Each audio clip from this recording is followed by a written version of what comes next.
This week on the Three Rings podcast. This industry tends to be scared of change. I think everybody wants to be the boss, but nobody wants the responsibility that comes with being the boss. One of the things that technology has given us is given us much faster access to information.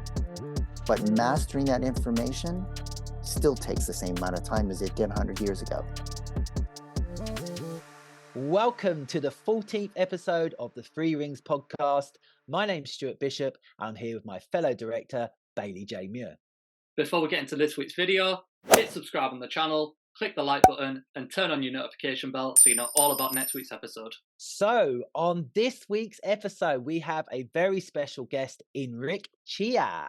Rick is at the forefront of the worldwide arts and entertainment scene, having enjoyed a storied career at the highest level spanning performance, creative and business.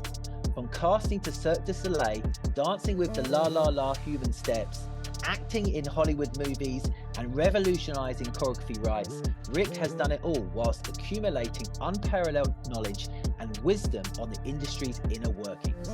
Rick is currently undergoing new business ventures with Jamargig, Choreography Online and the IODC as he continues to drive the industry into the future. Hey Rick, how's it going? It's going good. It's going good. How are you? Very, very good. Let me introduce you to Bailey. You guys have never met before, have you? No, this is the first time, I believe. Hey Rick, good to meet you. So just before we delve into our questions, where are you today? You're actually in Canada, aren't you? Whereabouts are you? I'm in Canada on the East Coast, Montreal, Quebec, Canada. It's the only fully French-speaking province in Canada, although many do speak French. And do you fully speak French as well? I do. Well done, Rick. Thank you. What time is it there at the moment? It's a little after 9 a.m., so not too early. Nice snowy morning. Oh, it's snowing. Well, it did snow, and actually yesterday we had a little bit of wetness, so now it's kind of turning all to ice. Well, we've just literally got over a snowy period, and we're now it's 12 degrees out there, which is like for England at the moment. It feels like summer. Yeah, 12 degrees is very hot for winter here. First of all, we want to say a big thank you for coming on the podcast, but also thank you for Bailey had a very unexpected trip foisted upon him where he had to go to sunny Benidorm. So you were very gracious in letting us postpone. So thank you for that. So Bailey's had a week of sun. I know, I'm here 12 degrees now and it feels freezing from being away. But yeah, big thank you to you for that, Rick. Hugely appreciated. But glad My to be pleasure, on here no with you problem. now. So, Rick, let's get into it. We've got loads of questions for you. With our guest ones, we normally will go on for about an hour and a half, but we don't want to put any limits on it. So we want to just get these questions out. There's things that both me and Bailey want to talk to you about casting wise, because we've known each other for, I don't know, maybe 5 or 6 years. Yeah, it's been quite a while. The last time we saw each other, I can't even remember. Well, I tell you how we met. You put out, I think you put out some kind of mail shot or something asking for advice or something to do with the UK casting industry, or you were looking for dancers, or you were looking for talent or something. I came back with how I kind of normally respond, and you were quite interested by my response. And we then went to the W Hotel. Do you remember? We had I think we either had a meal or a drink. And we had both. Yes, it was fascinating. It was a great conversation. I think you were being told a lot of things the same at the time, and I was always on. I'm always on sort of, throughout the years, crusades about how the industry should be. So I think I possibly came out with something different, which perhaps interested you much more. Well, I'm always interested in anyone trying to move this industry forward. I think as much as I love the industry and as much as I love dance and I've been in it my entire life, I do think that this industry tends to be scared of change. and that is exactly the thing that we've always needed. There are other artistic disciplines that have gone way past us. You look at music and everything they've done with their technology and the way they run things, the way they manage copyright and even music. I remember back in 2000, I was starting a nonprofit record label, and I was surprised at how backwards the music industry was. Um, and they're ahead of us. So yeah, that's why I think that to listen to you talk about your ideas of moving the industry forward, and then sharing with you some of my ideas of how to move the industry forward, I thought it was interesting because it was the fact that we were wanting to move the industry forward, and I think with more people trying to do that, we can come up with even better ideas. Oh my word! Well, wait until you hear Bailey's ideas. Um, the reason why me and Bailey are together is because he emailed me as I was getting to a point where I was like, I've run my agency for 22 years. The pandemic had happened, and I was just like, I'd been paying for an office for 2 years with no one going in, and I felt like I was losing a little bit of inspiration. Bailey emailed me a business idea, and in between the lines, I could see someone who had the same type of ideas, but was coming from more of a youthful and more on trend kind of way of thinking. And when we get into some of the casting questions later, I'll let you take over, Bailey, because you're. I can tell already this is going to be fascinating, but Mm. for our viewers who have no idea, as much as you are a very well-known person within the entertainment industry, there will be a lot of people watching who won't know who you are and won't know the incredible things that you've done. So let's start at the start and ask who or what inspired you to dance, and just a little bit about your initial background in life. You're not Canadian, I can tell. I am now. I You have are dual now. citizenships. I was born and raised in the United States. So now I have dual citizenship. And where is your family what's your original heritage? My parents come from Indonesia, Right. from both mixed families. So both of them are Chinese Indonesian, so a mix of Chinese and Indonesian. They came to United States, and I was born in the Midwest of all places, the middle of nowhere, in Missouri, because my father was studying horticulture at the University of Missouri, and that was my start. But I didn't really start dancing until the family moved down to Florida when I was 8 or 9, and that's when the whole dance thing started. Did you actually like, because it's very different in England, we have like a proper college structure. How did you get into dance, and how did that get you to sort of being a professional? Well, that's a really long story. I mean, in the States, it's a little different. Like most of the dance studios are, most of the dance training is private. There is no, we don't have that regimented structure or any sort of association or government body that oversees anything quality. So as far as finding good training, aside from the very well-known schools like Juilliard or Point Park, um, or University of North Carolina School of the Arts, it's hit and miss. And if you're a parent and you don't know anything about dance, you're just gonna look up dance school and say, "Oh, here's a dance school. Is the price right? We'll put you in." So so you can get people who are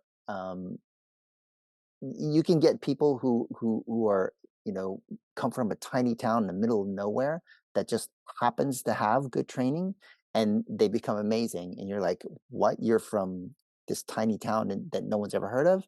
And you can have people in really big cities, and they got terrible training. It's kind of hit and miss until a reputation is built for a school. So um, grew up in a small town called Gainesville in Florida that had a giant university. So it was kind of a mix between backwoods, southern uh, Southern population and a very educated and forward-thinking, university population. And I think there were only two dance schools in the whole city. I picked one, or my parents picked one, and that's where I went. I mean, I started, um, but before that school, I just started in tap. My parents used to watch this show called The Lawrence Welk Show. And there was this tap dancer, and I used to jump around whenever I saw it. And my mom just said, "Well, do you want to take tap lessons?" And I was like, "Yes." And so it was just some community tap lesson, thing that they offer to just people who want to move, and I really liked it. Eventually, teacher said, "Well, it would be good to take some jazz to help you with your tap, with the movements, and that's when we went to this school. And then it just snowballed from there after jazz, which I actually hated at the beginning, and then eventually learned to like it. And then the teachers there said, "Well, to improve your jazz, you need to take ballet." And then from there, it just went to like modern to hip hop, and before you know it, you know, working towards a professional career. That's kind of how Ba- I got into it. Bailey, you're a tap man, aren't you? I've never been Yeah. a tapper, but that's how you got into it as well, isn't it? Yeah, absolutely. I love my tap dance. That's very much me. So I'd love to get your thoughts on more of a wider side of the training scene, Rick, whilst we're in this sort of training section. Mhm. As Stuart mentioned, obviously in the UK, we have a very sort of regimented system for training where, like your Juilliard in the US, Mm. all of our colleges are very much like that. Because obviously in the US, as you're describing, you have way more like a studio scene. Now, in the UK right now, we have a number of things going on, which is like watering down the standard of that training. And it is starting Mhm. to bring up questions of whether we should be copying a US model, an Australian model.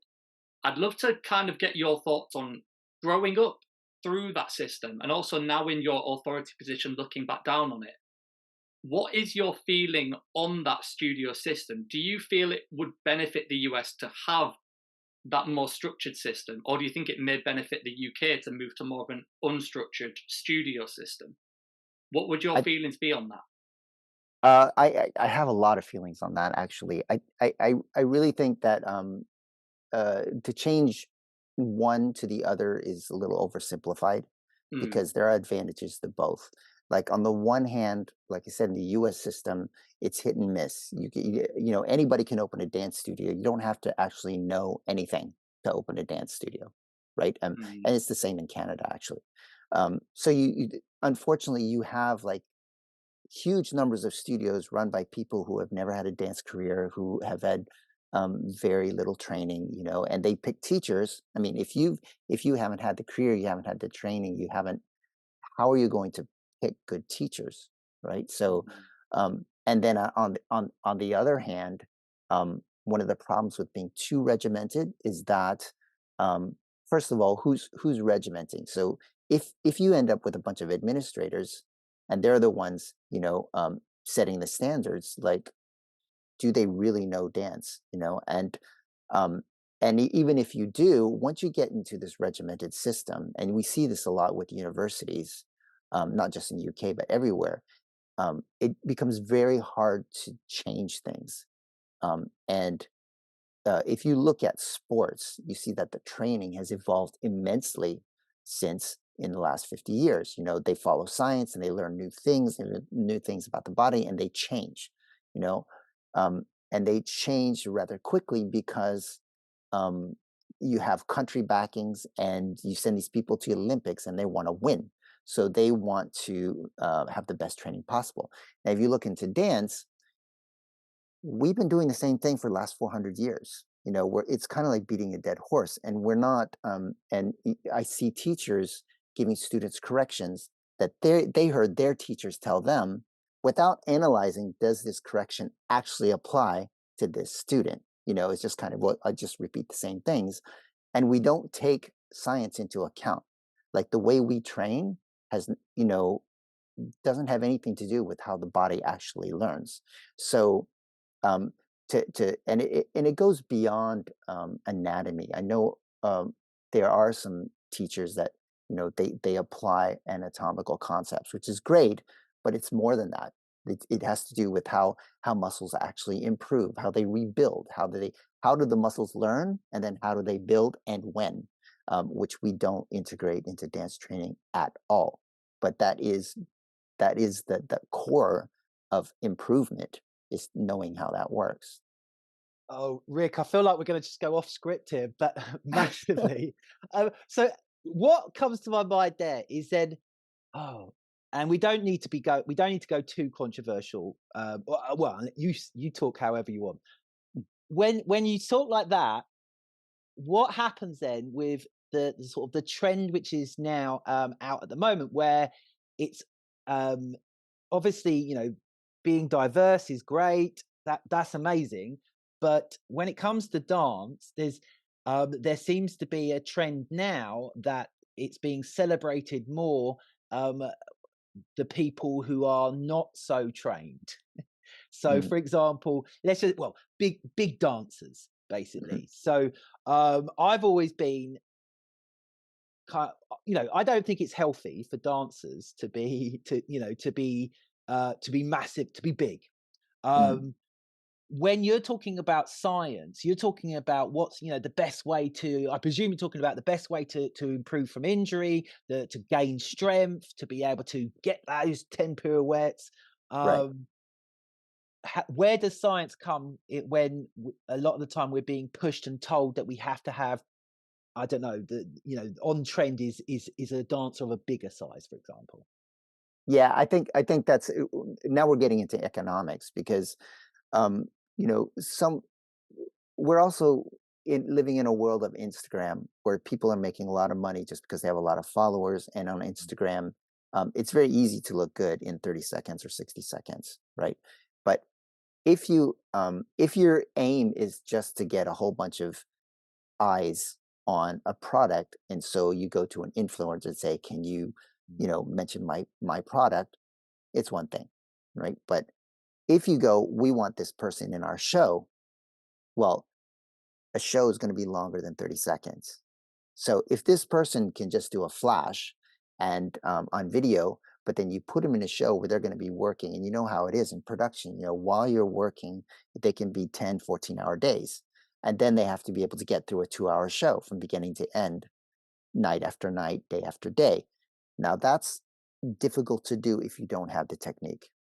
And we did have uh, a similar situation with hip hop dancers in a show we did in Vegas, where we got the best from LA, and we get them in the show, and then within couple months, everybody was injured, mm, because they didn't know how to warm up, they didn't know how to stretch, they didn't know how to take care of their bodies, and then that incurs huge cost to the production company, because you got to replace them, but you still got to pay them, their salaries plus physio, that all that kind of stuff. So I think there is, context is everything. Like, what are we talking about here?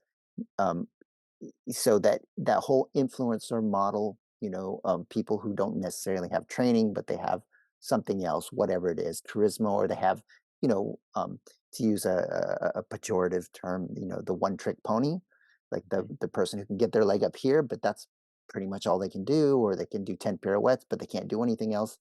um, you know what's your objective? Is it just that, the Instagram thing? Okay, fine, whatever. But Mm. do you actually want to have a career? Do you want to be in front of live audiences? Do you want to do an actual show? Well, then you have to do the work. I mean, one of the things that technology has given us is given us much, much faster access to information. But mastering that information still takes the same amount of time as it did 100 years ago. You can't get around that. Mm. So sorry, babe. So do you think then the training is good enough today? Because what we're finding is when we're being sent CVs and photos, dancers have been through 2 to 3 years. If it's UK based, 3 years minimum sort of training, but they're not at the end of my 3 years, I was built like a brick shit house, and that was my ultimate peak of being a dancer. I could do 8 pirouettes on either side. I was, and it's downhill from there as you don't sort of keep it up. But when they're coming out of training and they're overweight, um, is that because we're not finding new ways of inspiring in the teaching, or is it that they're just not allowed to, you know, poke them and touch them and do these things anymore? What do you think about that? I think there are a lot of reasons and a lot of and I don't think it's very hard to generalize because I think there are different I do think that there are some um, very specific situations that are different. Um, and part of it, first of all, we have to define what overweight is, because Mm, there's actual overweight, and then there is someone who just happens to be built bigger, and you yeah, have to distinguish the two. Some people are just built with a different body shape. It's healthy, um, and that's what you work with. That's what you work with. But what does that mean? That means like every person's center of gravity is going to be in a different place. Their body position is going to be, it has to be with respect, like when you're working with someone's body position, it has to be with respect to how their body's built. You can't say, oh, your hips have to be here, everyone has to put their hips in the same place. That doesn't work, because everyone is built differently. And even two people who are built the same, they might have a different weight distribution. Like one might have denser muscles in the legs and the other one more in the arms. That changes your center of gravity as well. So there's that, and then there is the I think we do, and I've heard this from a lot of teachers, and I kind of observed it myself. And once again, I have to generalize because I can't go into each specific situation of everybody in the world. Um, I do think that we live in a world of instant gratification, and I think there's a lot of people who don't, I mean, doing all the real heavy training is kind of like, well, that's too much trouble. I just want to like, I want to get to, the prize without having to go through all the steps, because those steps are uncomfortable. But anything that's worth having is worth working for, is worth going through discomfort for. And I think that's a little bit of the mentality that I think we've lost in the last maybe 10, 20 years. Mm. An observation I would make, I often feel like as a dance industry, we sit in like an awkward space between being an athlete and being an entertainer. And Mm, sometimes we don't quite know where to place ourselves. So when I look at stuff around these sort of topics, with like in sports, you'd have a sports scientist. mm, That feels like something that is very much missing from dance, as you were kind of touching on earlier on. And I often wonder how we can push dance to a point that we get those people, because, like you're saying, we are all built differently. The way one person needs to align their body is very different than another. What is overweight to one person is different than another. So it's right. finding the people we need in this additional infrastructure to actually then allow dance to almost be taught properly. Back to, as you were Mm, saying, we've taught it the same way for 400 years. right. It's that lacking infrastructure that we know we now can do, but still somehow don't do. How do you feel we could start to achieve something in the dance industry that we can actually start to attract maybe someone currently working as a sports scientist to change from basketball, from football, and come and look at dance instead? Well, I actually know people in the medical field who are working on education, that kind of education for dancers.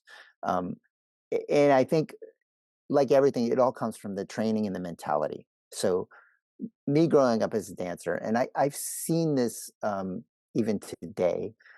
The training is tends to be very much like, okay, don't say anything, just do what I do, and don't talk back, don't question, right? But the the evolution of anything comes from questioning. You have to question the status quo. You have to question whether or not your teacher's making sense. And I remember going through. So I was always a science guy. I loved science growing up, and when I went to university, my mother always said, maybe you should study something different just in case you break your leg. Your dance career goes down tubes. So I went into physics. I didn't know what to do. I liked physics. I went into physics. Physics has helped me understand a lot about a lot of things, and it's kind of reinforced the things that teachers used to say to me that didn't make any sense, and then knowing physics has helped me go, well, I know that won't work because physically it's impossible, just the laws of physics. So I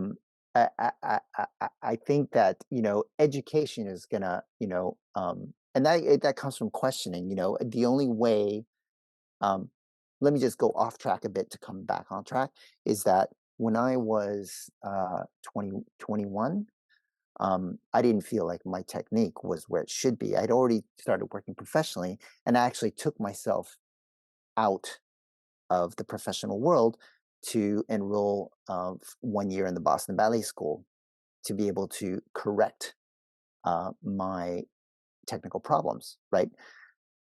It's kind of a blow to an ego at 21 to go into a class with 16, 17-year-olds, but knowing that this is going to help me, and it did, right?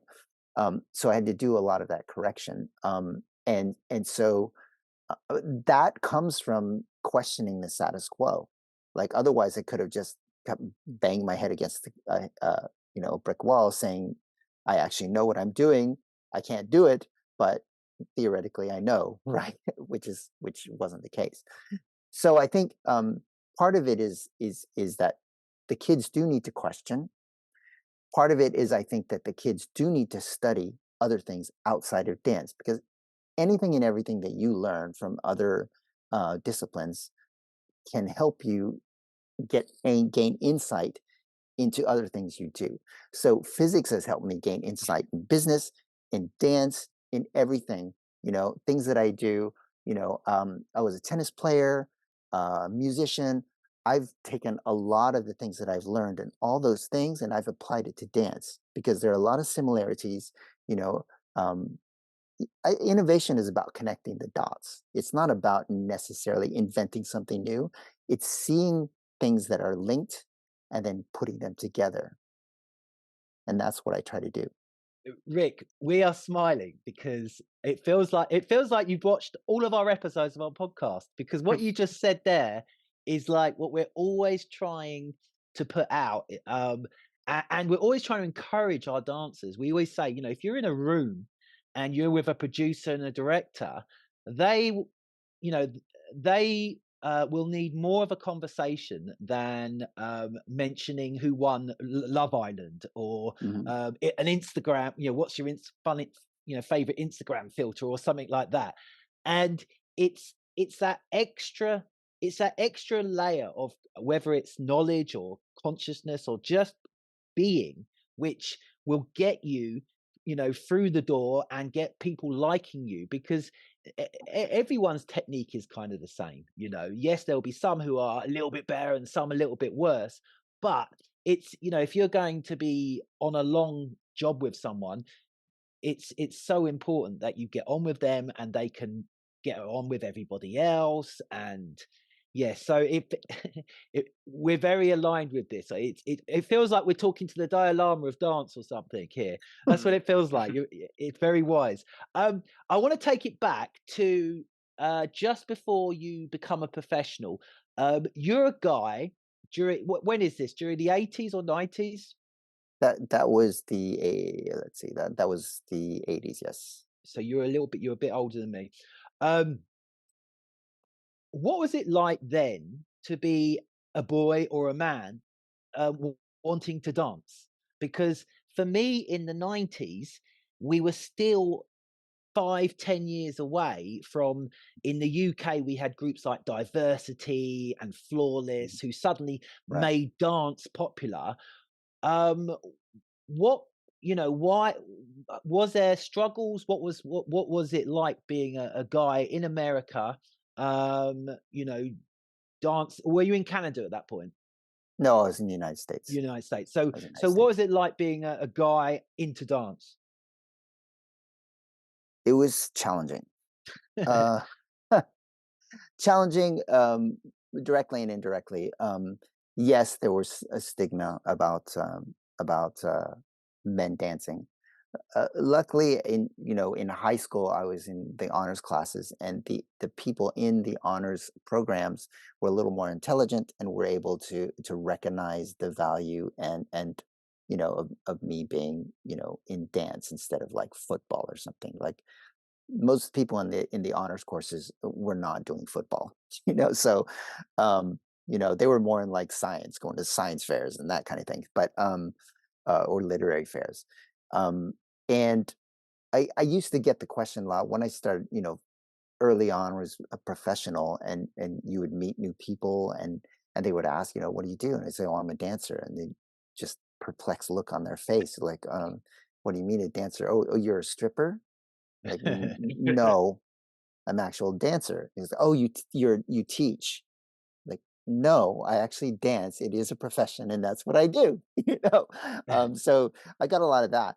But I think that as far as people making fun, I actually think that my younger brother got it more than me. He was in tennis, and so I think he would occasionally meet these people who'd make fun of the fact that his brother was doing ballet, or doing, dance, jazz, whatever, um, which was I didn't like. I mean, it was almost like it was, I felt it just as much because I was like, well, my brother shouldn't have to deal with the fact that I've chosen dance. I mean, that's kind of bad, So, but yeah, it was difficult. It was difficult in that sense. Um, one of the things that was advantageous about being a guy, though, is that there were so few guys compared to the women that it was a little bit easier to get work, especially company work, because they were always desperately looking for guys, and to the point of even like hiring non-dancers to go on stage because they just didn't have, these companies couldn't find enough actual male dancers. So in that respect, I have to take the good with the bad, right? So that kind of helped me a little bit too. Mhm. I always find this so fascinating because I almost come from that first era that it like become like, I guess, normal for guys to dance. Hmm. So I was always like prepped by teachers and by family and stuff when I was starting to dance, like, oh, you're gonna get this, you're gonna get this name calling, this bullying. And I never faced it. And I often feel like it's something that like I'm missing that element that shapes the character of a male dancer that so many before got. I mean, that's such as when I went to college. We had our boys' changing room there, and none of us actually could fit in the changing room together because it had obviously been built for this era before where there Hmm. would not have been the quantity. It's so fascinating for me from that just a generation ahead, how different that was, but in such a close time period. So Well, to I go actually on, think that sorry to interrupt, that oh, not all. there's I have kind of a love-hate relationship with reality TV, Mm, which has contributed largely to the popularity of dance, in the 90s, the new era, right?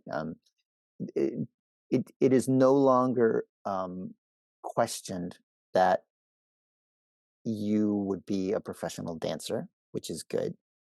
But at the same time, everyone tends to equate dance with what they see on, like, So You Think You Could Dance, or, America's Got Talent, those shows, which tend to be kind of the same thing all the time, right? So that mhm. you don't see a whole lot of new avant-garde people you know, pushing the envelope in, So You Think You Can Dance. It's all going to be pretty much the same thing. So that's where you get the positive and negative. But I think the positive, being legitimized now by reality TV is better than not being legitimized at all.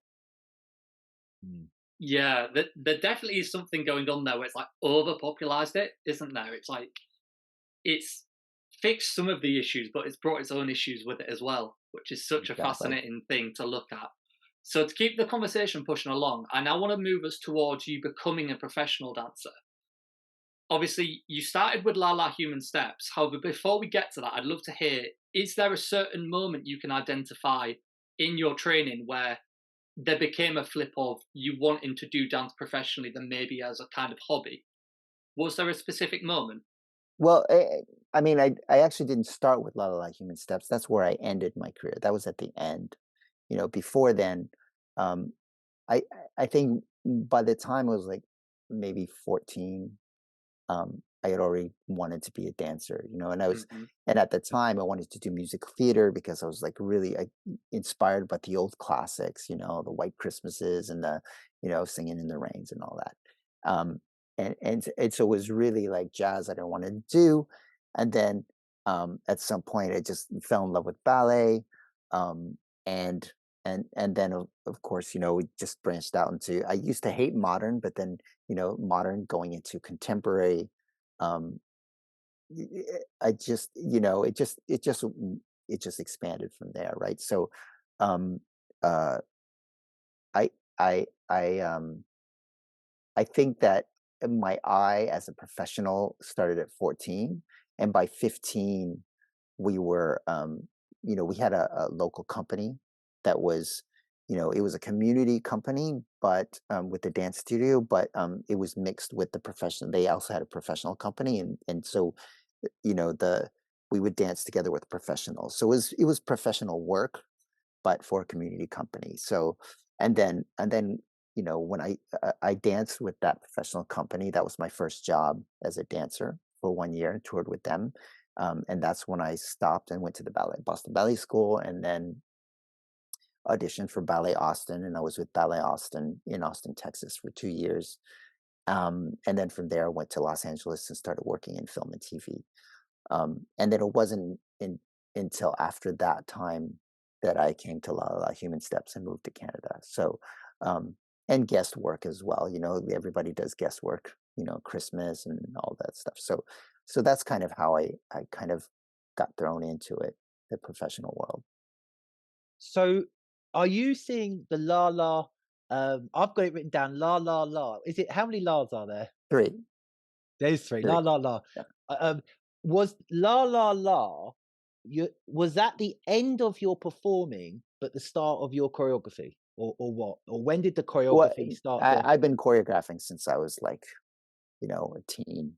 You know, and it was, um, and you know, just various projects. You know, it was um, we had recitals in the studio. We had recitals, so I would choreograph at the recitals, and then we had like also a community playhouse that needed me to choreograph like some musical theater and all that. And so it's been, you know, I've been choreographing since I was a teenager. Um, but I think, you know, I wasn't aiming for a career in choreography at that time. It was something that I liked doing, always had ideas for. Um, and so I was always watching and watching other people's choreography. And I think that's what got me into, you know, eventually teaching choreography today, is because of 30 years of watching other people's choreography, the good, the bad, the in between, and constantly asking myself, why do people like that? What is working in that? And why is this one not working? And really just like taking mental notes, sometimes actually writing down and just think, you know, this doesn't work. Whenever people do this, it always works. Whenever they do this, it doesn't. Why? I'm trying to dig into the why. So it's kind of, I guess, basically 30 years of research, you know, into that. And so, so that's how I mean, choreography has just always kind of been part of what I do. But since I never aimed to be a professional, yeah, I mean, I did professional work, but that wasn't like my main focus. So I just never really like, it was like, okay, yeah, sure, I'll do it. Do it. And then I just put it, I don't even have stuff on my CV. I can't even remember half the stuff I've done. So, Sure. So to keep moving through your career, I know something people will be fascinated by is your work with Cirque du Soleil. mhm. I know obviously with them, you've worked with them in multiple capacities. So I'd love to kind of dive into how that initially came about. What was the initial sort of introduction? How did that present within your career? The initial reasons I looked towards Cirque du Soleil are not the reasons that ended up being why I stayed. You know, uh, at the time that I started working at Cirque, I had created this nonprofit record label. And one of the things I wanted to do is to partner with another artistic organization or organizations, except I didn't want to, you know, most artistic organizations don't make any money, and they don't, you know, they're always out, basically doing grant applications. With no grant money, they can't do what they do. And so I wanted to partner with an organization that actually made money off of art, um, because that's what I was looking to do, was trying to make the money off of our actual activities and not just be constantly going after grants. Um, well, in Montreal, Cirque du Soleil was pretty much it, at the time. There's no other artistic organization that made money. And so I actually signed up with a temp agency that I knew Cirque used, and that's how I got in first, doing, of all things, tour asset management, basically tour inventory, which, I respect anyone who does that, because it is the most boring job in the world. And and through them, because I was already inside, then I could see some of the internal postings for jobs, and applied for the talent scout job. Didn't get it the first time. It was posted again about 11 months later, something like that. Applied again, but the second time started talking to some people that I knew, either in the casting department or connected with them. And so that's how I got my interview, and that's how I got into casting.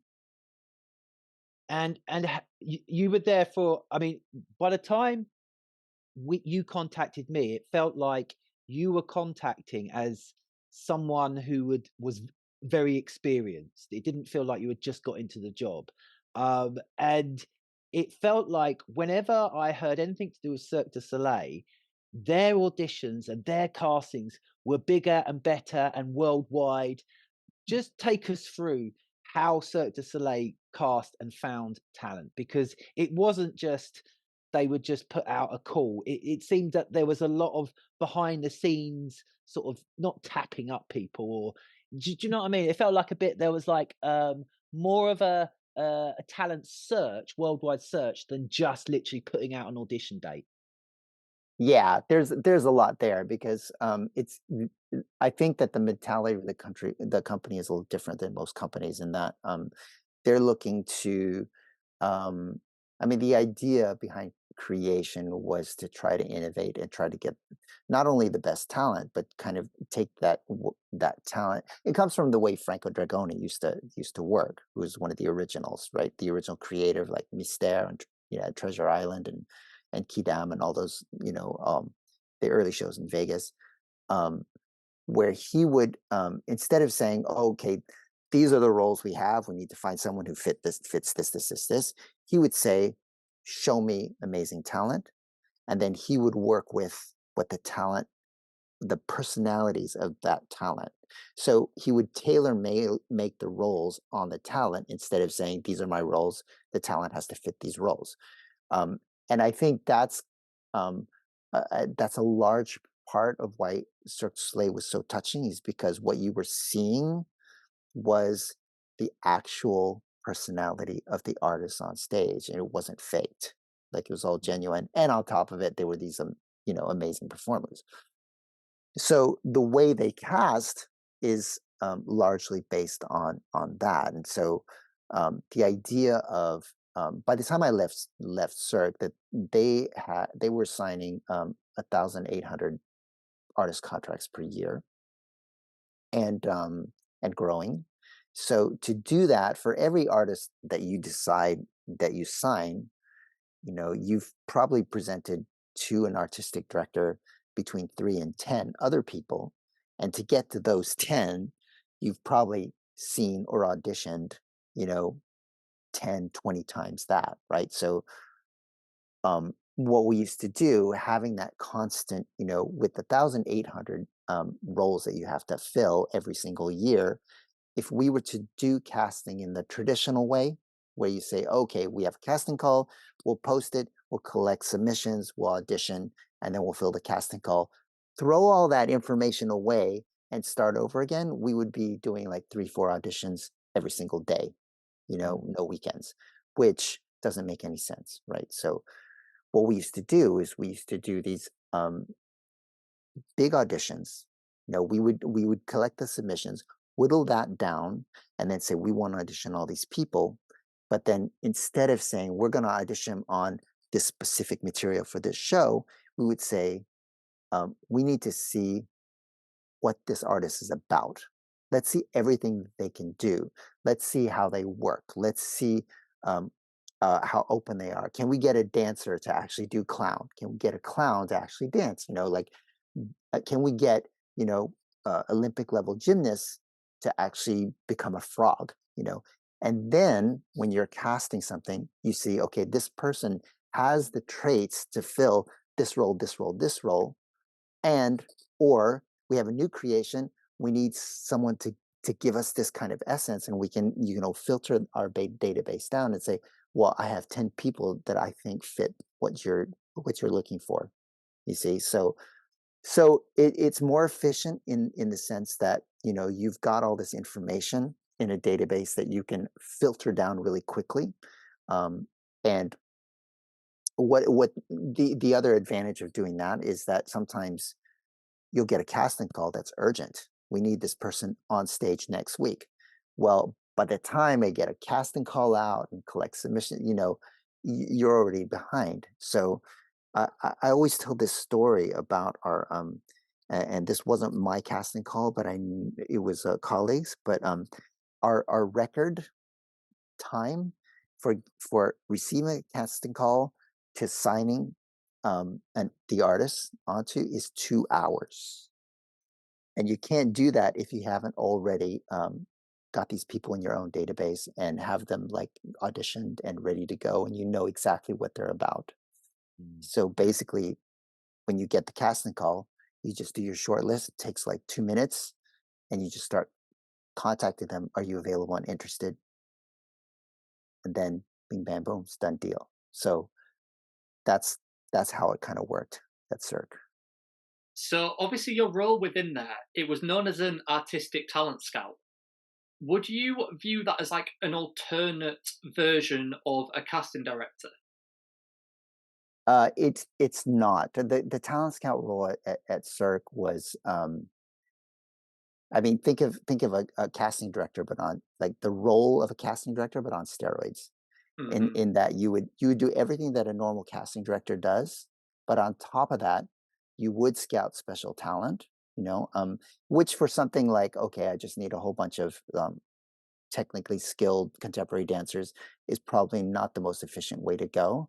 But if you're looking for someone who does, something unique that no one else in the world does, then that's where the scouting becomes a little more important, because that's going to be more personal. You got to meet them after the show, talk to them. That's a little different.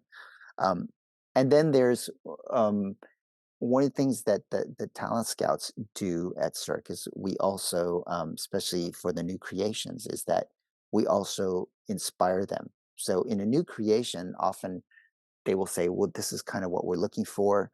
This is, the theme of the show that we're looking at, where we present things that to inspire them or kind of suggest. So they might say, well, I'll give you an example. For one of the shows in Macau, they were thinking tap or bolero or tap or flamenco. They just wanted something rhythmic. So I did present them artists in that realm, but I also said, if the theme is rhythmic, I took there's some gypsies in Romania, and I showed them that are just, it's just wicked. I don't even know how to explain it to you. Showed them that, and they basically took that and they rewrote the whole opening of the show to fit those artists. And so we hired two of them. Do they say to you, Rick, just go get them, get on a plane to Romania now and get these people? Or is it a case of you present like how because there's obviously you sort of saying to someone, well, look, these Romanian gypsies will be, Mhm. could be a fascinating thing to put in a show. You don't know though, once you talk to these Romanian gypsies, they might not, but the thought of being in Cirque or thought of going out of Romania, like how, you know, do these type of acts be brought in, and do they, are they just brought in for those type of shows, or do they then start to integrate amongst the other shows, or how does that work? All of the above. I mean, they are definitely they can be pretty intense political processes. So in the case of Romania, I don't speak Romanian, and actually their impresario was Japanese, believe it or not. The guy running it, their manager. So we had a partner. So we had a partner on site. So there are different ways of doing this. Sometimes I will have to go there. Sometimes we'll go through a partner and do this long distance. Sometimes it's, and in that case, taking them, you know, you might think that everyone knows Cirque du Soleil, but it's actually not true. And these people did not know Cirque du Soleil. They had never heard of it before. And same thing when I had to, for Messi 10, I had to find lion dancers, the acrobatic on the poles, right? Yeah. And the best are in Burma. They're, Wow. oddly enough, the world champions are not in China, so yeah, so but there were in China. So I wasn't going to all these countries, and there was a lot of political, because there's a lot of, in these different cultures, often there's a lot of unspoken cultural kind of norms that I wouldn't know, right? So I have someone translating the language for me, but that person is also translating the culture, So they're saying, well, he's saying this, but what he's really meaning is this, and it can get very complex, and can get pretty hairy sometimes. But it's I don't know, it's a challenge. It's an It, interesting challenge. it's interesting you mentioned Messi, because it was Mutka who, Yeah. when I first basically heard of Cirque du Soleil from sort of when it first came out, it being it seemed to me always very acrobatic, and it kind of had its sort of, this is what it was doing, which no one had really seen on that sort of scale before. And funnily enough, it was Mutka, when I went to Vegas the first time, he took me round. He was in Love. I think that was his first one. He took me round, and I couldn't believe when I went backstage how just it was phenomenal. But I always remember it feels like, was there a point where suddenly the producers said, "Look, we need to switch it up. We need to go from sort of what we're doing already to bring in these new things," because it seems like for the first, I don't know, maybe 10, 15 years, it seemed very much sort of different versions of what you were seeing, but just Hmm. sort of presented different. And then suddenly there was all these different ideas. Michael Jackson one, Messi. How was it? Just going with the times, or was there an actual period of time where it was like, well, okay, maybe audiences are used to seeing what we already give? I I think I think there was, because you have to remember that although Cirque du Soleil is an artistic company, it is also a company. It's a corporation. So I think when you have a lot of, you're making that much money, and you're that high profile, at some point people get scared at the top. They get scared too. So Cirque became famous because of its magic, so to speak, and because it was different, and it used to be seen as a very innovative company, right? And that's what made it such an interesting thing, and made it stand out, and that's what made its brand, basically. Um, and then you get to the point where you're making billions of dollars, and people get scared, and they they start sticking to the same formula because they're afraid to change it, you know. And that is kind of, unfortunately, what seemed was happening at Cirque, was that thing. So the reason they would do like the Michael Jacksons and all this stuff. Well, the Michael Jackson's a little bit different, but I feel like they started reaching out to bigger names, to kind of solidify and ensure revenue and that kind of thing. Michael Jackson's a little different because Michael Jackson actually approached Cirque, not the other way around. Michael Jackson, while he was still alive, was a big fan of Cirque, and he had approached Cirque many times before to do a project together, and it was Cirque who had always said no, because From what I understand, it was never the right time. Maybe they didn't feel like it fit in with the brand. And then, of course, with the scandal about the children and all that, that Cirque wasn't really interested in getting connected with that. So when Michael Jackson died, the estate actually approached Cirque and said, you know, we want to do something, we want to create a show. And we know that Michael Jackson had, really loved Cirque and had always wanted to do something with you. So we're approaching you first to see if you'll accept. And it was at that point that Cirque said yes. That's how that happened. Wow. Mm. It's interesting because from an outside view, it feels very much that it's sort of like commercialized by attaching to those names. But Mhm. obviously, internally, especially with the Michael Jackson, it's actually very different. On that sort of route of modernizing, I'd love to now dive into a little bit within your time in casting. What changes have you observed of casting modernizing? I guess a lot will be on a technological level. What Mhm. introductions have you seen come in? And I guess maybe what have you seen that you think is of benefit?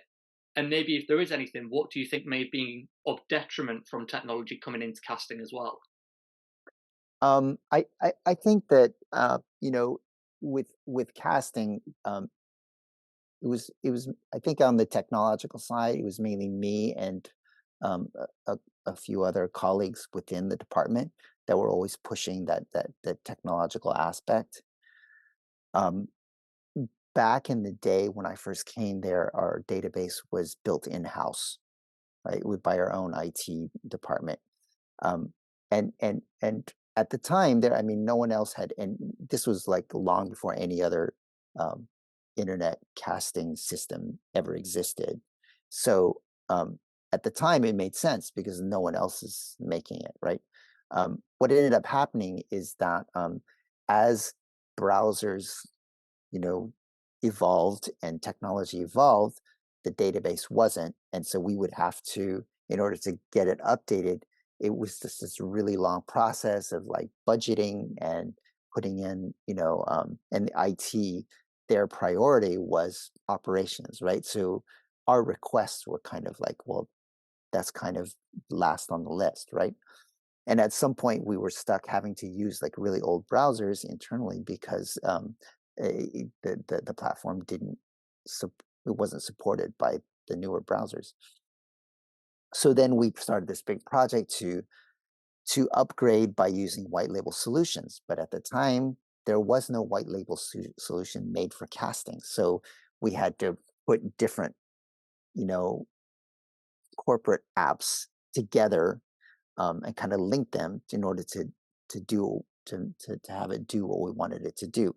Um, and that technology is what allows us to be able to fulfill those 1,800 contracts per year plus and be able to choose the best of the best because um, I mean, let's face it, you might have an audition for something specific on this date, but perhaps the best talent are not available on that date. So if you don't keep doing auditions, or keep collecting submissions, you're going to miss that talent because they weren't available on that date. They might have been available for your job, but they're not available for that date, so you didn't get to see them. So you had to go with second best. So and I do think that technology helps. I think that people in this industry don't understand technology and they're afraid of it, and that is where the lack of advancement in that area exists. I think as well that we talked about questioning the status quo and questioning and critical thinking before. I think the lack of that contributes too, because I was kind of chatting with an agent that I didn't know. It's just on Twitter, and we were talking about I was talking about the volume and the for on a casting director's side, and I was talking about the lack of tools, to and she was saying, well, that's what the agents are for, we filter it and we just send you like 2, 3 candidates, and you don't have to. And I was like, yeah, but that's one agent. I get Mm, that from 20, 30 agents, and I end up with a large number of people to sift through. And she said, oh, well, that's the job. I'm like, well, that's the job, that's the job today, but that doesn't mean there's not a better way of doing it. And so what we do is we're electronic, but people are still sending in headshots and resumes, right? And CVs, right? Mhm. And that's how we're making our first choices on. But I'm like, but that whole CV resume kind of weed out comes from the days when it was not possible to see people on video. Like at some point, someone said, well, we have like thousands of people waiting out the door. We need to whittle this down before they come. So let's go through CVs and resumes. I mean, CVs and photos, because that's all they had. But the truth is, that doesn't tell you how good anyone is. A CV doesn't tell you anything.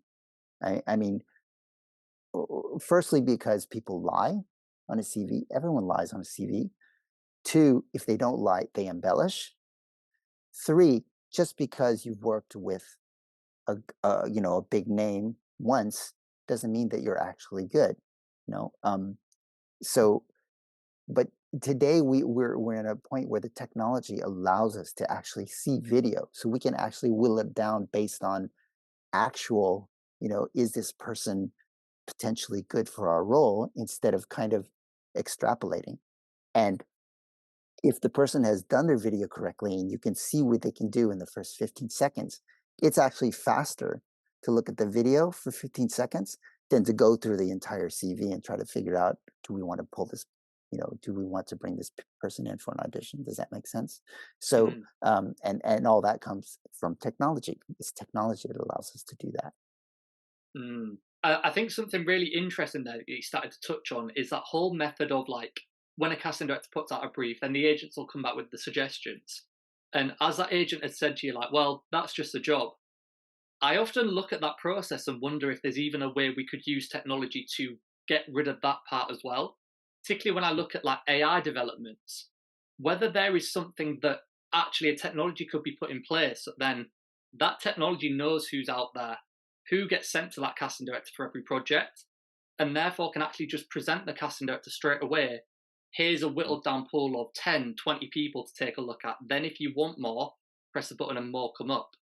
Because as an agent, I often find myself sending the same talent to a casting director for 5 different briefs in a week. And Mhm. I often have a feeling of, you must know by now that I have this talent that fit the brief.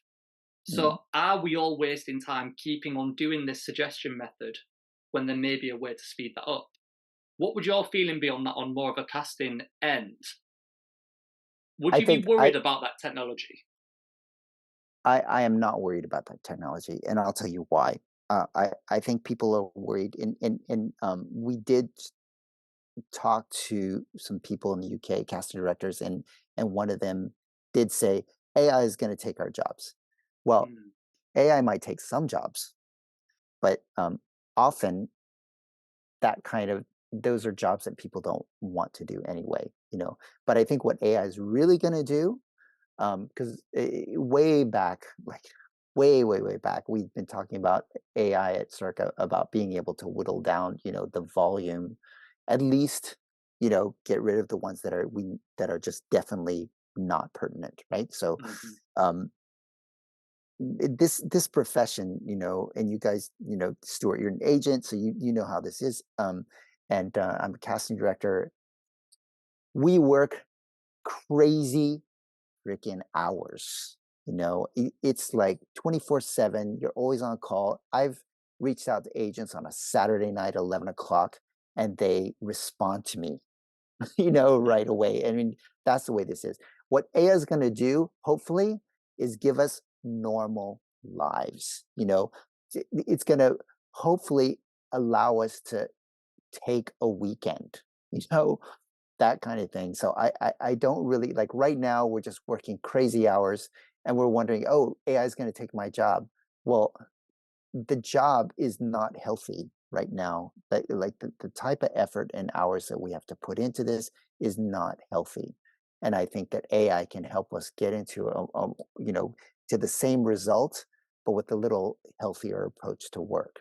You know, um, and I'm American, so I come from that, work all the time kind of mentality. And I had to leave the United States to learn, oh, wow, I can spend 2 hours in a cafe and read a book and drink nice coffee, and realize that this is the life part, of the living part. So, um, yeah, I think AI can take out a lot of that initial, like, really busy, boring work and allow casting directors and agents focus on the actual, you know, what they're specialized in. They're Mm. not specialized in data entry and all that stuff, um, but they have to do it. So why don't we take away that stuff that we all hate doing anyway, and just focus on the stuff that is the reason why we're doing this profession in the first place? I I f- absolutely. Oh, go on, Stuart. no, go on, go on, go on. I was going to say, I absolutely love that way you're taking it with almost finding a healthier balance in the way Mm, we work as agents and casting directors. And this is something I will often reflect onto the talents as well, where I touched on with this method of like they get suggested on every project. Then mm, from an agent side, we will AV check them every time, availability check. So they mm, will always know what they're up for, and therefore they're always wanting the rejection. But I mm. always feel then that rejection is creating this cycle of like a mental health problem in the industry that actually we may be able to use technology to get rid of that. Because Mm, if you don't know what you're being considered for, then you don't know to need either an acceptance or the rejection. right. And I think we can really like ease that out of the industry as well. What would your take be on that from a casting side of like, there's this, I don't know if you have the same in the US, but we have a push in the UK if you have to say yes or no to each talent. Mm, And I totally get why it's happening, but I think there is a level of it that isn't healthy where you hear this whole thing of the hustle. You have to do 100 auditions to book one job. mm. There's obviously something negative in that, which would be great if we could eliminate. Where would you take that? Well, you've touched on actually two separate things. One is the keeping the talent informed, which I think is very important, Mm, transparent. In North America, we don't always do that because of the volumes and because no one has time. Um, and then there's the having them submit over and over and over again. And this is where, at Cirque, that's why we did things the way we did, is that you submit, we've auditioned you, we've seen everything you do, and then we can take that material and submit you for 10, 20 different jobs without you having to be even know. mhm, Like, so that way you don't have to resubmit over and over and over again. It's just being done, right?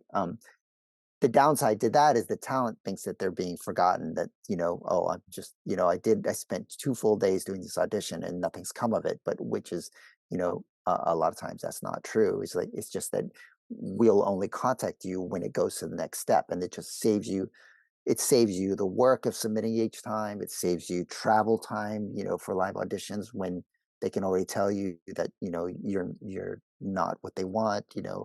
Um, so I think there's a balance there. I do think that talent should be notified when they don't get the job. That's usually what happens in the normal world for every other job that's mm, not performing arts. Um, but I also think that if you have your own database, like as a casting director, like you collect these things from Spotlight, but you might also post things on Facebook. You might, use casting networks. You use Backstage, and or go through friends and stuff. Um, you want all that in your own database, because otherwise you're like logging into 5, 6 different places, and then you've got to say, can you send me your information? Then you're copy pasting, just a lot of work. And then once you have that, and as you work with these people, you have history. You can say, oh, they've been submitted for 5, 6, 7 different projects. Um, it's much easier on both ends, in that what this person's been through, and they don't have to deal with every single time you present them for something. Only when and when you contact them, they know that, oh, at the very least, this is a callback, like, mhm, and when they submit, a lot of times they're submitting the same video anyway. So if you already have the video, why do you need to have them send the same thing over and over again? You have it, you know what it's about.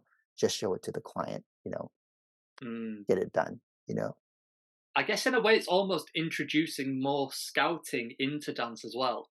I'm a huge sports fan, so I'll often try and reflect our casting system against maybe like transfers in football. Mhm. And in football, obviously, if someone wants to buy a new player, they're never going to put out a brief going, we need someone who does this exact position. Mm. They're going out there and they're watching the games. In our sense, they're watching the performances, watching the new video that came out on YouTube, etc. And therefore knowing what's going on. And therefore, instead of them having to get all of these people pitched and then say no, they actually already kind of know who to go for when it comes in. And I guess that Mhm. almost refers to what you're saying with building that database. There definitely is something in this database which can really ease things on the industry. I'm so thrilled to hear that that is kind of the approach that Cirque has.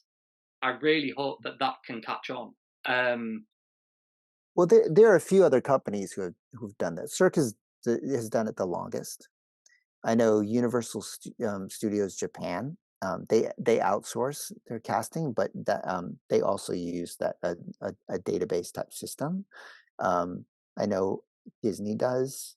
Um, Royal Caribbean does that, but most companies are still doing like RWS. RWS. Now, before the pandemic, they were doing everything on paper.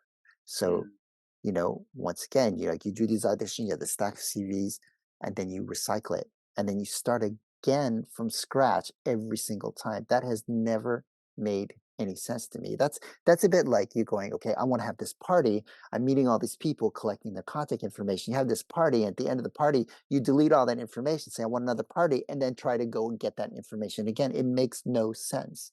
You would keep it in your address book and then just contact them, say, I'm having another party, right? mhm, That's the normal way of doing things. But in casting, we don't do that. I don't understand why we don't do that. Well, mm. Rick, that's the old it's the traditions of the industry, isn't it? Yes.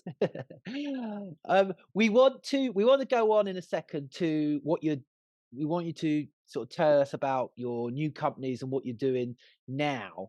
But what I can see is we will definitely have to have you on again in the future for like a part two, just to literally talk about the casting Mhm. and the casting industry, because it's fascinating and there's loads. I can feel it, and I can feel I can feel you, Bailey, as well, sort of brimming with 100 other questions Yeah, just on yeah. casting.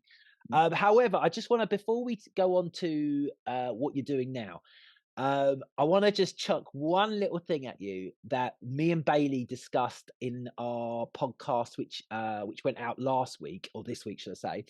Um, Let me ask you this question: are auditions work?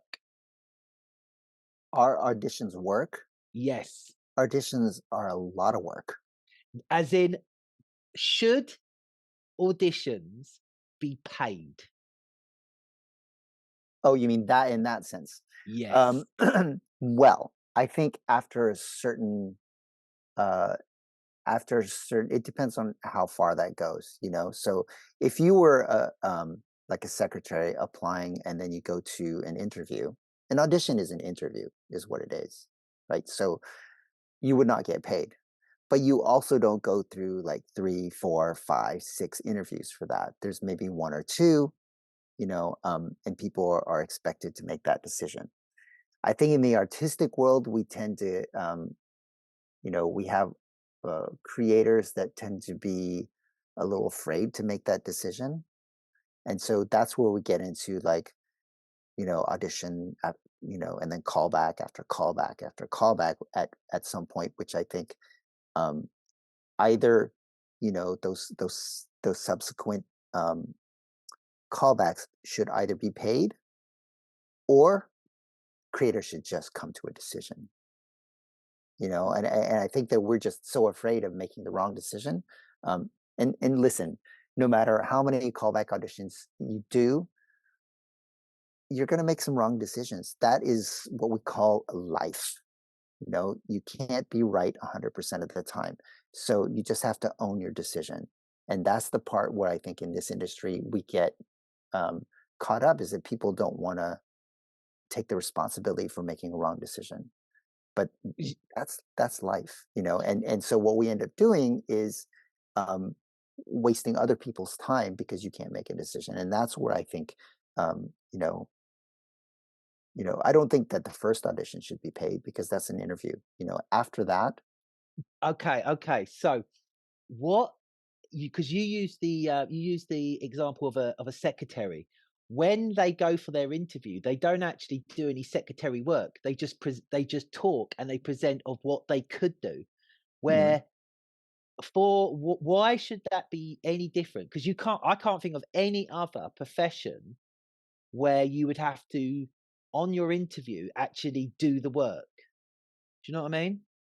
Yeah, I know, I understand where you're coming from, but Yeah. we're also in a profession where, there is no other profession where you would ask someone's ethnicity or sex or height or, either.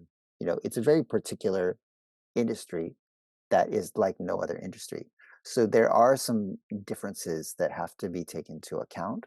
You know, um, I, I I I do understand where you're coming from, but I think it's more, you know, with respect of people's time on the casting and production side, because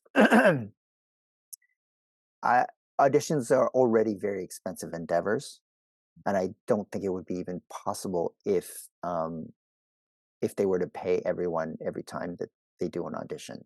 So So, so just to interrupt you there, what if then?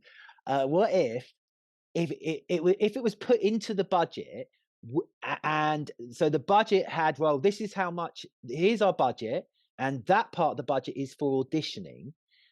Would that make cast directors go, right, now I need to be more on it because I haven't got time and the budget to pay 200 people. I need to know my business more and perhaps only present 5 or 6 people who could be right for the job, and that for their time they would then be paid because it's less of a more, less people being put out kind of thing. What do you think of mhm. that? Um, as far as reducing the amount of people that you bring in, I'm all for that. And we used to argue that all the time within Cirque. Like why does a director need to see 200 people when we already know that only 10 are even close to being pertinent? Um, I I I I, I at Cirque, what we used to do when it got to that point, we only have 3 or 4 candidates, and we brought them into an audition. We didn't pay them, but we paid their travel expenses. Their plane ticket, because we would cast from all over the world, so not everyone's in the same. We'd pay for the plane ticket, and lodging for that, whatever, staying overnight and all that stuff. Mm. That I do think when possible, it should be done. You know. Um, I'm not sure that they should receive actual pay for that first audition unless it is like a second or third that we keep calling them back, because there is a certain part of the fact that it's an interview that we have to take into account. But I do think that it's a balance on both sides. Um, I do think that a lot of casting directors, a lot of production companies, uh, for whatever reason, bring people in too much, just way too much. Like take too long to make decisions. I think a lot of time is wasted. I think that a lot of candidate time is wasted as well. That doesn't need to be. But that has to do with, I think, mentality, critical Like, thinking. A lot of different things. like getting off on maybe like getting off on the power of doing auditions and being the person There is selecting. definitely that. I have Mm. to say, yes, the power trip, and once again, I'm generalizing because it's not everyone who gets off on that, but I have seen it a lot, and I know um, that does come into play. I look at it differently from my perspective. I feel like that when I'm there in front of people auditioning them, I'm actually responsible, for them. I'm responsible for their well-being. I'm responsible for giving them a chance to be seen in the best light possible. I think everybody wants to be the boss, but nobody wants the responsibility that comes with being the boss. Because when the audition fails, it is the boss's fault, but most people want to be the boss don't see it that way. They just see the power part of it.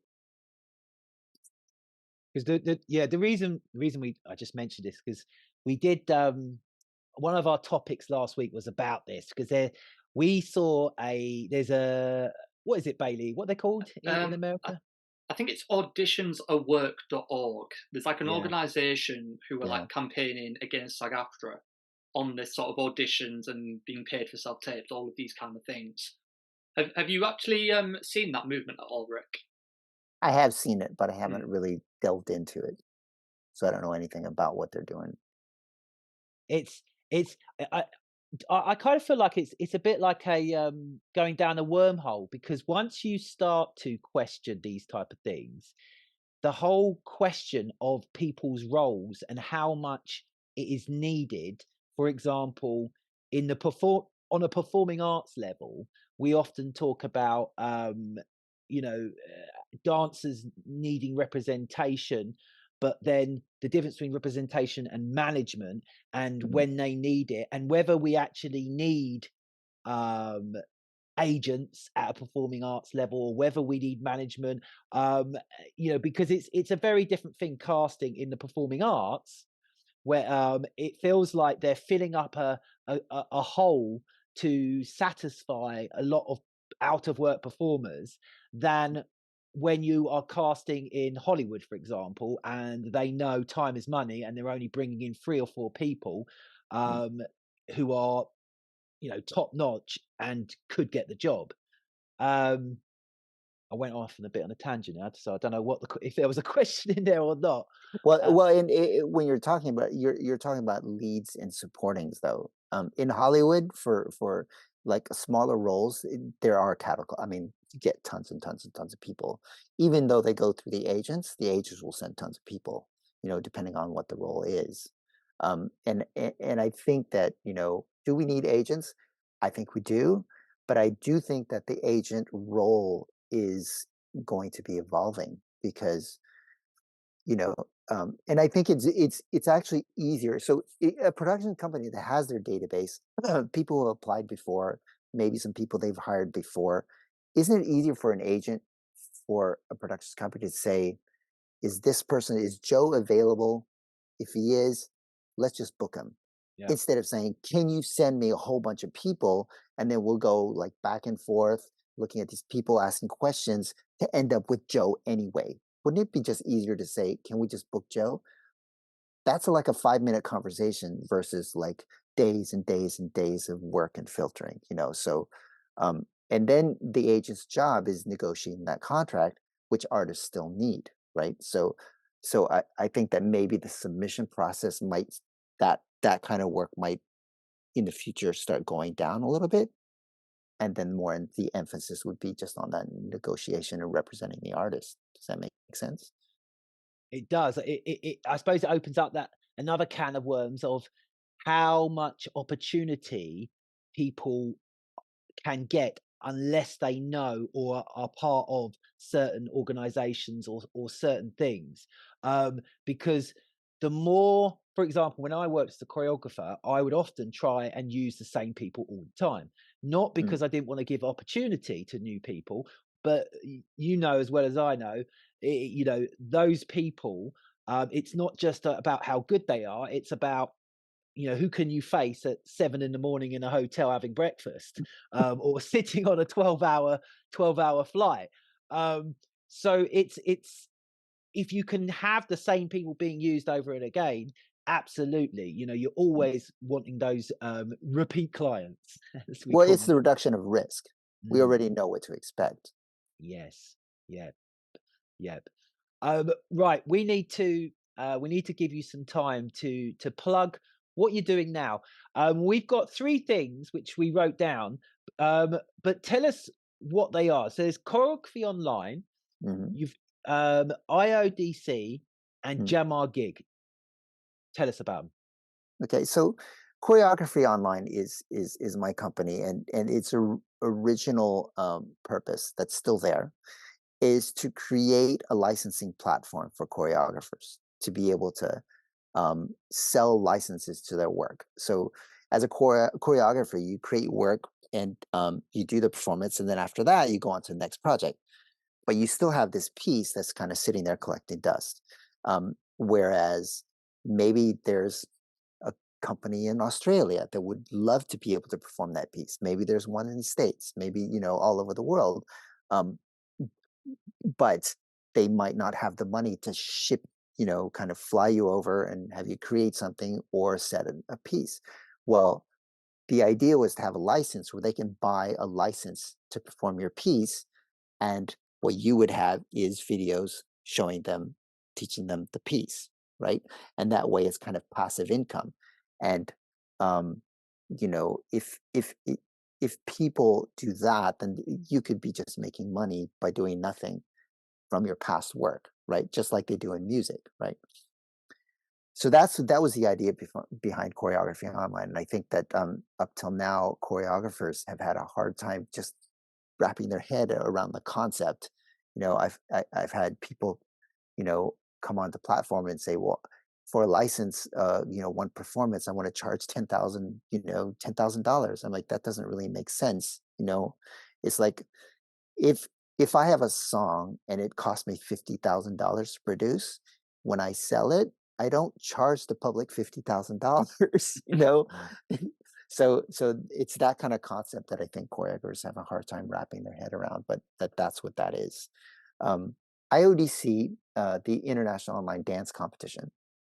So that came when COVID hit, but the idea was to use a competition, an online competition, for several reasons, to as kind of like an audition. So instead of having competition, which is just like, okay, we're gonna dance and get prizes and whatever, I would invite like agents, and I invite like production companies to look at the finalist gallery and say, oh, I am interested in these people, and then I can the company would connect them. So it's kind of like your first audition, and at the same time, you can win the prizes like that. The other thing is to just introduce different kinds of dance and different kinds of levels to people all over the world. To be able to introduce people to things that they may not have ever seen before. Which is we do get comments like that. They say, "Oh wow, there's stuff here that I've never seen before." And so to hear that, I say, well, that is part of what we're trying to do, right? And if we can get some of these people hired by another company, that's even better, right? So that's what the IODC is. And Jamargig. So Jamargig, we talked about casting databases and how the inefficiencies of the traditional way of casting the processes.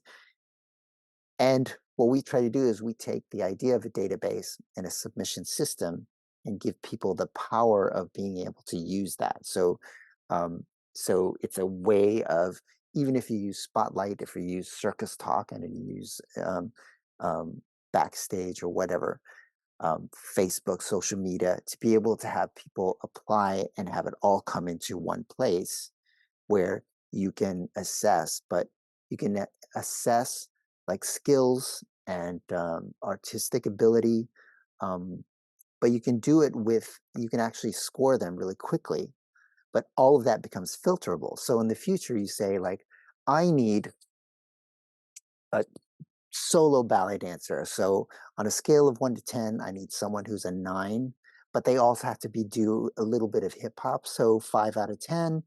They also have to act, 5 out of 10. You can like whittle that down. I needed that person to be within 100 kilometers of Manchester, whittle that down, like these really, really powerful filters, and then be able to take that list and then message them all and have all of that audited, so you know who's been messaged and all that kind of stuff. And there are a lot of other functions, but the idea is to take on the casting director side and give them a tool to make their job faster and easier, instead of I do understand that the artist needs something really simple and easy, which we do as well, but the casting directors do as well. And those are those three things. That's what we're doing. So you're creating like a I suppose a point system for casting directors for the artists. What if there was one already out there which was public knowledge for the artists? Like in football they have Opta. It's like a stats thing. Mhm. It, would that help, or would that would that be detrimental to your business? No, it wouldn't change anything because these are you it's your own team's assessment. Okay, so Right. we have assessments on the skills, but we also have assessments on the role that you're trying to cast. So you might have two, three people who have all exactly the great skill level and all the skills you needed, but for some reason one is better for the role than the others for whatever reason. This one's like her hair color is just a little bit better, whatever, you know. So you have that as well. But when I say skills, it's also soft skills. So you can say someone you've cast before and you notice that she's really great, but she's a really slow learner. So you can actually put learning speed in there as well. So or it could be the opposite. She's really, really fast. So the next time you need to cast someone urgent, it's tomorrow, you can actually filter down to, okay, I've got 20 people that are perfect, but she needs to be on stage tomorrow. Which ones are the fastest learners? You can like whittle it down to the top three and then send that to your client. Say these three fit your role and they learned really, really fast.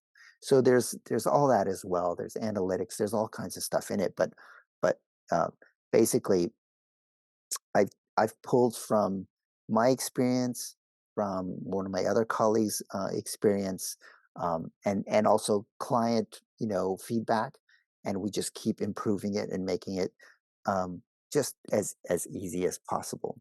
You know. So with that point system, I'd love to hear with that. Is that something that the casting directors then do as like a part of their job where maybe they'll dedicate a few hours a day to putting points on talent? Or is that something they're doing kind of like brief by brief as their suggested people? It's as they want. At Cirque, we used to do that as part of as they come in. We would just do it on everybody. Mm-hmm. But you can also do it only when you have a casting call. So you can have them all go into the bucket, and as uh, you're going through them, and we made it quickly so that people who are just completely not pertinent, or maybe all the amateurs, you can actually weed them out really quick and just go tick, tick, tick, tick, tick, tick, tick, and then will it down to the people that you want to look into a little bit more in depth. And then instead of like taking notes on this person is really good in ballet, blah, blah, blah, which is not really searchable, not accurately, you can just say, okay, as far as skill levels, 7, 3, 5, 4. And then if you want to make an extra note, you can. And then in the future, it's on their profile. So you can actually whittle down, your entire database by those skills or whatever other parameters like hair color and all that, the normal stuff. The geolocation, you can save those searches if it's something that you search for often. And then instead of, for a lot of the casting calls, you might not even have to post it. You say, we actually have a good list of 10 people right here. Let's just send this to the client. So for that casting call, you spent 3 minutes instead of 2 weeks. Does that make sense? Interesting. Um, we're going to have to wrap it up soon, but just we always finish off with the same type of question to our guests, which Bailey you'll ask in a second. But I just wanna ask you a fun thing. I am a massive fan of the Prodigy. Your haircut is inspired by, or either. How long have you had your haircut? That's what I want to know. And do you know who Keith Flint is? Um, I do not know who that is. Oh my word! You Uh, you you need to see a picture of Keith Flint. Unfortunately, he committed suicide a few years ago. But he was the lead singer of a massive band called the Prodigy, and he has a carbon copy haircut. So I want to ask you about your hair. Do you have a punk background? or is that more of a I circus? I don't have a punk background. It actually where it came from. So when I was dancing with La La Human Steps, I used to actually have hair, and I had this one Me long, too, me too. yeah, those days are gone. Yeah. Um, I used to have one long like piece that would kind of wavy that would hang in front of my face, and that used to be my signature. And then I stopped dancing and cut my hair like more normal. And one of the things that I just don't like dealing with in the morning is spending time doing things like hair. So what I would do is I just take some paste and just go, that's good enough, right? And that's kind of where it came from. And then I started losing hair in the middle, but I just still kept doing that. And so that's where it came from. It just kind of like evolved that way. And by then everybody had recognized me like that, and I was like, I'll just keep it.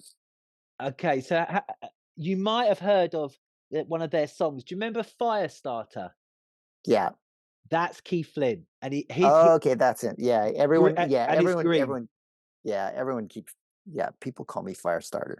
That's, Awesome, Bailey. Do you want to give our last question that we like to ask?